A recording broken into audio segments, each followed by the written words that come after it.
शायद आप भी सोचते होंगे कि आखिर हम इतनी परेशानी में क्यों हैं और हमारा जो है जमीन का जो विवाद है, संपत्ति का जो विवाद है, वो खत्म क्यों नहीं हो रहा है। यानी आप जो है चक्कर लगा रहे हैं, दफ्तरों के चक्कर हो, अफसर के पास हो, या जो है आप FIR दर्ज करवा रहे हैं, लेकिन किसी प्रकार का कोई भी समस्या का हल जो है वो एक तरह से निकल के नहीं आ रहा है। आज हम आपको जो बताने जा रहे हैं कि बुलडोजर से जो है ये कब्जा खाली कराया गया, और एक आदेश के बाद, यानी आदेश हुआ और उसके बाद देखें, ये कोई बड़ी चीज नहीं होती है, लेकिन जो सिस्टम है, यानी आपका जो सिस्टम है, आपके राज्य में जो सिस्टम है, कहीं ना कहीं सिस्टम के अनुसार जो है वो सारा कार्य होता है। सरकार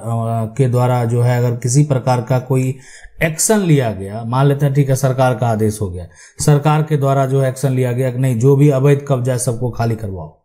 है ना। अगर कोई भी मकान भी बना लिया ना, मकान को तोड़ डालो, बना बनाया मकान को तोड़ डालो।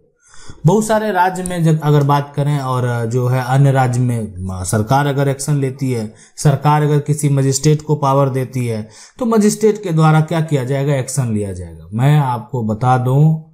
कि क्या ये जो दोनों स्टेप है, अगर मान लेते हैं जो भी सरकार आती है, सरकार के द्वारा अगर ठीक है एक्शन ले लिया जाता है,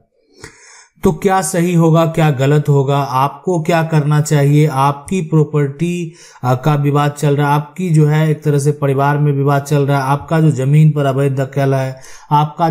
मकान पर जो है कोई कब्जा करके बैठा हुआ है, तो ये सभी समस्या से अगर आप जूझ रहे हैं तो आपके लिए क्या विकल्प है। आपको अपने राज्य में, अगर किसी भी राज्य से बिलोंग करते हैं, आपके लिए क्या कानून है, आपको कहाँ जाना चाहिए, और कैसे आप जो है बनाया मकान अगर कोई बना लिया आपकी जमीन पर, तो अगर आप जब तक नहीं चाहेंगे तब तक ये मकान कैसे टूटेगा। ये जमीन जो है आपकी है ना, आप मान लेते हैं ये आपकी जमीन है, इस पे कोई मकान बना लिया है, रह रहा है, तो जब तक आप नहीं चाहेंगे तो ये नहीं टूटने वाला है। अगर ये जमीन सही में आपकी है, ये जमीन जो है अगर ओरिजिनल टाइटल आपके पास है, तो इस व्यक्ति को इस पे रहने का कोई भी कानूनी अधिकार नहीं है। यानी अगर ये दस्तावेज, आप क्या कर रहे हैं, आप सरकार है ना, यहाँ पर सरकार को जो है, सरकार को आप टैक्स दे रहे हैं, और वो आप हर साल पे कर रहे हैं। और किस जमीन का पे कर रहे हैं, जो जमीन पर मकान जो है, मकान दूसरे का है, उस जमीन का आप क्या करें, सरकार को टैक्स दे रहे हैं। ये जमीन तो मिलना चाहिए, आपको वापस प्राप्त होना चाहिए। कैसे, आज जो हम आपको बता रहे हैं यहाँ पर कि कैसे बुलडोजर से जमीन को जो है खाली करा दिया गया। मतलब बुलडोजर चलाया गया, और बुलडोजर चलाकर जो है यानी एक तरह से क्या किया गया कि जो ये जमीन पर कब्जा है इसको खाली करा दिया गया। यानी ये अगर बात करें, ये तो जो हम आपके पास ये न्यूज है, ये न्यूज उत्तर प्रदेश का है, लखनऊ का है, यानी एक तरह से मुख्यमंत्री योगी आदित्यनाथ के द्वारा लिया गया फैसला है। लेकिन अभी वर्तमान में अगर जो है कोई राज्य सरकार के द्वारा अगर इस प्रकार से फैसला लिया जाता है, या किसी भी मजिस्ट्रेट को इस प्रकार का कोई पावर दिया जाता है, मैं आपको बता दूं कि अगर कोई भी कार्य जो होता है, ठीक है, अगर वो जल्द यहाँ पर बाजी में हो, तो उस केस में क्या होता है कि हो सकता है, अगर जल्दबाजी में हो सकता है कि कोई व्यक्ति जो है उसका वो वास्तविक में मालिक हो, उसके पास जो है एक तरह से उसका टाइटल हो, लेकिन वो टाइटल को साबित करने में असक्षम है, जिसके चलते उसका मकान चला गया। तो ऐसा कब होगा, ऐसा उस केस में हो सकता है जहां पर ये व्यक्ति का जो है नया इंफॉर्मेशन, नया कागजात जो है वो किसी और के नाम बन चुका है, और पुराना जो कागजात है ना, कागजात है वो मिल नहीं रहा है। सीधी सी बात है, मिल नहीं रहा है। वो ढूंढने का प्रयास कर रहे हैं। सरकार के जो एक तरह से रजिस्टर हैं, या तो सरकार के जो कर्मचारी हैं वो उसको ढूंढना नहीं चाह रहे हैं,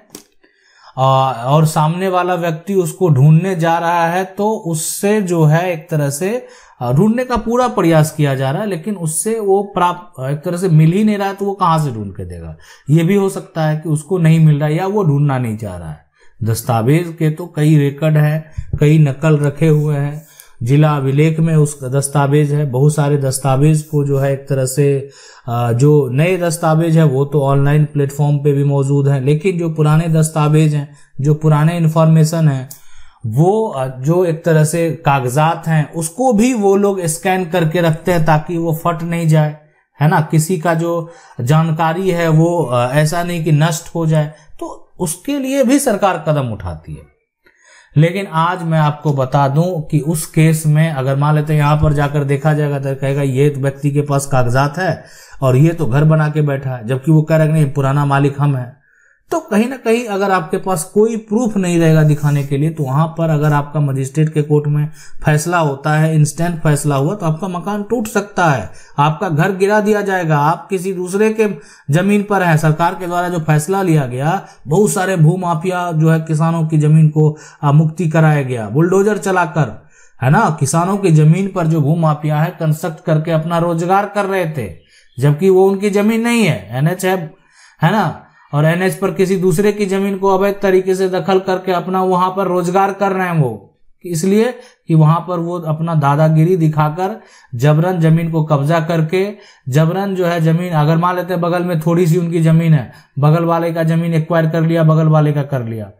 ठीक है। अब जैसे लीज कह के लिया और लीज एक तरह से लीज का एग्रीमेंट भी खत्म हो गया और ना उसको पैसा दिया और ना वो जमीन खाली कर रहा है। तो ऐसे भी बहुत सारे ऐसे मामले हैं। तो देखें भूमाफिया जो है उस पर क्या किया गया, बुलडोजर चला के सबको खाली करवा दिया गया। देखें किसानों की जमीन पर अवैध दखल आप नहीं करोगे, लेकिन आज क्या है, अगर आज जो है एक तरह से जो कानूनी प्रक्रिया है अगर उसकी तहत बात करें, उसमें क्या है सब कुछ वही है। लेकिन अब ये मामला अगर मान लेते हैं कोई आपकी जमीन को कब्जा कर लिया है, तो हमारा कानून कहता है कि आप सिविल कोर्ट में, अगर आपके पास दस्तावेज है, आप सिविल कोर्ट में जो है केस फाइल करें और ये आप कहें कि ये आपकी एक तरह से निजी जमीन है, आपके पूर्वज की जमीन है ना, पूर्वज की जमीन है, और आपकी पूर्वज की जमीन पर जो है यहाँ पर क्या कर लिया है, कब्जा कर लिया है, ठीक है, कब्जा कर लिया है। तो ये जो होगा एक दलील होगा। उसके बाद आपके पास आपको वो दस्तावेज दिखाने होंगे जिससे आपका मालिकाना हक साबित हो, आप ये स्पष्ट कर सके कोर्ट में कि हम इस संपत्ति के मालिक हैं। और वो दिखाने के लिए आपको जो पुराना कागजात है वो आपको दिखाना पड़ेगा, है ना। अब जो नया कागजात मान लेते हैं वो बना लिया है, वो अगर गलत तरीके से बना लिया है, लेकिन जो सामने वाला कब्जा करने वाला पर नोटिस जाएगा, उसके पास क्या कागजात रह जाएगा, वो क्या दिखाएगा कोर्ट में। आज ठीक है, वर्तमान में उसके नाम जो जमीन दर्ज हुआ है, जमीन उसके नाम होने का बहुत सारे रीजन होते हैं, ऐसे मौखिक तौर पे तो नहीं होते हैं। उसके पास सेल डीड होने चाहिए, उसके पास विल होना चाहिए, वसीयत होना चाहिए, मतलब अगर या तो रजिस्ट्री होनी चाहिए, है ना, या वसीयत होनी चाहिए, या कोई गिफ्ट डीड है वो होनी चाहिए। तो आपके नाम एक पुराना कागजात है, पुराना डॉक्यूमेंट जिसके नाम से है, पुराना प्रॉपर्टी जिसके पूर्वज के नाम से दर्ज है, आज कोई व्यक्ति के नाम से नया कागजात बन चुका है, तो क्या आधार है उसका, कोई तो आधार होना चाहिए। अगर वो आपके नाम से आज है तो आपको ये कोर्ट में दिखाना होगा कि कैसे है, आपको बताना होगा। अगर आप ये बताने में आप ठीक है, आपकी बात होगी कि मेरे पास ये था लेकिन अब नहीं है, तो वो गवर्नमेंट के जो रिकॉर्ड है वहां पर भी रजिस्टर होना चाहिए। आपका सिर्फ रजिस्टर नहीं है और उस ईयर में अगर दूसरे का रजिस्टर है तो इसका मतलब है कि आप झूठ बोल रहे हैं। तो अगर झूठ बोलेंगे तो उसके बाद देखें, गुमराह करना कानून को, तो वो एक अपराध है, ठीक है। और गुमराह करने के चक्कर में आप तो अगर मान लेते बार बार कोई गुमराह कर रहे हैं कोर्ट में, तो उस केस में फिर या तो एक बार फटकार लगाया जाएगा, ठीक है, एक बार फटकार लगाया जाएगा, या हो सकता है कि उसके बाद जो है आपको और समस्याएं उत्पन्न हो जाए। तो इसीलिए समझना बेहद जरूरी है, जानना बेहद जरूरी है कि आखिर कैसे एक तरह से किया जाता है, क्या करना होता है, किस रास्ते पे चलना होता है। बहुत सारे लोगों की जमीन आज भी दूसरे लोगों के अंडर है, ठीक है, वो लोग अभी निश्चिंत हैं, लेकिन जो लोग कब्जा करके बैठे हुए हैं वो ये ना समझे कि उनकी जमीन हो जाएगी। इसीलिए देखें कब्जा करने के बहुत सारे आधार हैं, वो भी हम बताएंगे, एक एक करके बताएंगे कि आखिर जो कब्जा करने वाले हैं किस आधार पे हैं, किस तरह का जो एक तरह से फैसला आया है, कब क्या फैसला दिया गया, सभी जानकारी आपको देने का प्रयास करेंगे ताकि अभी के समय में आप इतने एक्सपर्ट हो जाएं कि आपके साथ कोई भी धोखा ना कर सके। आशा करते हैं वीडियो अच्छा लगा। वीडियो लाइक जरूर कर दें। चैनल को पहली बार देख रहे हैं सब्सक्राइब करके जो बेल आइकन है उसको जरूर दबा लें। मिलते हैं अगले वीडियो में, तब तक के लिए जय हिंद।